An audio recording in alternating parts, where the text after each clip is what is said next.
Meninos, hoje nós vamos ter uma pequena revisão sobre os ângulos formados por retas paralelas cortadas por uma transversal. As retas paralelas cortadas por uma transversal me dá duas regiões, que eu chamo de regiões angulares, que formam ângulos que mantêm uma relação entre si. Se eu cortar essa figura aqui ao meio e sobrepor as duas, eu vou ter ângulos que eu chamo de ângulos correspondentes. A e E, D e H, B e F, C e G. São correspondentes porque ocupam a mesma posição em figuras diferentes, mas quando eu sobreponho uma à outra, eles ficam um em cima do outro exatamente. Portanto, eles têm a mesma medida. Ângulos correspondentes nas figuras formadas por paralela cortada por transversal são chamados de ângulos congruentes, ângulos de mesma medida. Temos também os ângulos vizinhos, os ângulos que formam meia-lua.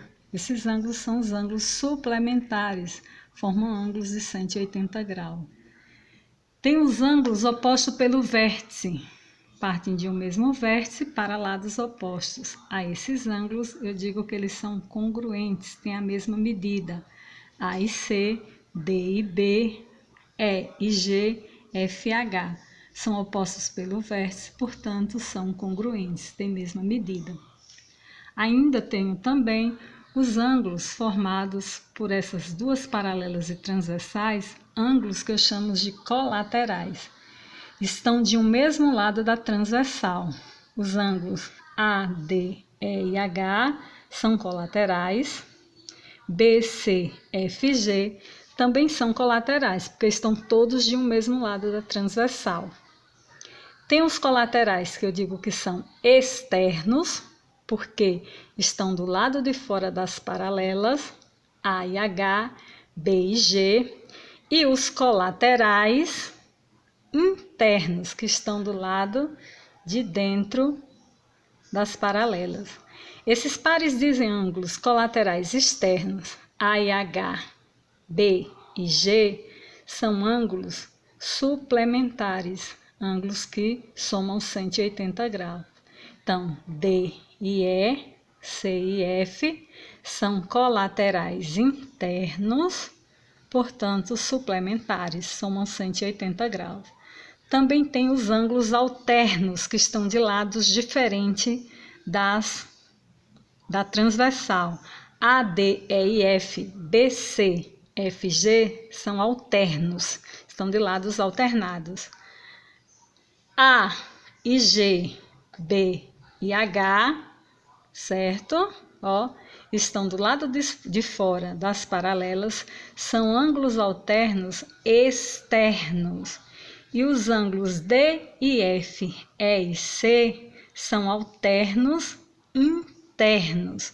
Os ângulos alternos, seja interno como externos, são congruentes, têm a mesma medida.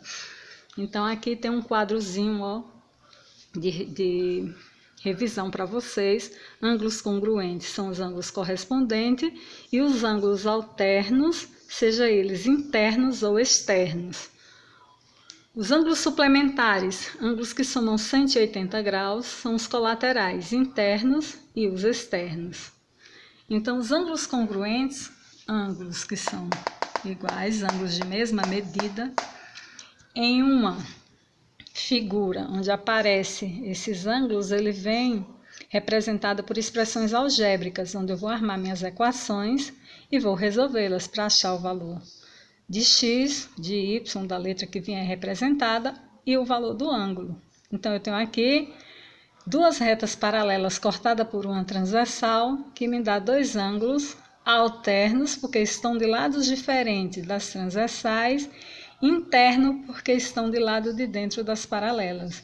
Esses ângulos alternos internos, eles são congruentes, eles têm a mesma medida. Portanto, eu vou armar, 2x menos 2 é igual a x mais 58, ou vice-versa. E aí eu resolvo minha equação. Lembrando que para resolver uma equação, eu vou reunir tudo que é termo semelhante em um lado da equação, da igualdade, né? Primeiro membro segundo membro depois da igualdade. Então, 2x está aqui, ele fica. Lembrando que tudo que muda de lado muda de operação, então, o mais x vem para cá como menos x, igual ao 58 que está lá, ó, tirei o sinal de mais, porque todo número sem sinal ele é positivo, então você coloca se quiser. E o menos 2 vem para o segundo membro como mais 2. Como eu reuni os termos semelhantes, cada um de um lado da igualdade, eu posso efetuar a operação. 2x menos x é igual a 1x. O 1 eu não preciso usar como coeficiente numérico. 58 mais 2 igual a 60. Achei o valor de x em questão. Se eu quiser achar o valor dos ângulos separadamente, vou em cada uma das expressões algébricas 2x menos 2 e x mais 58 e substituo.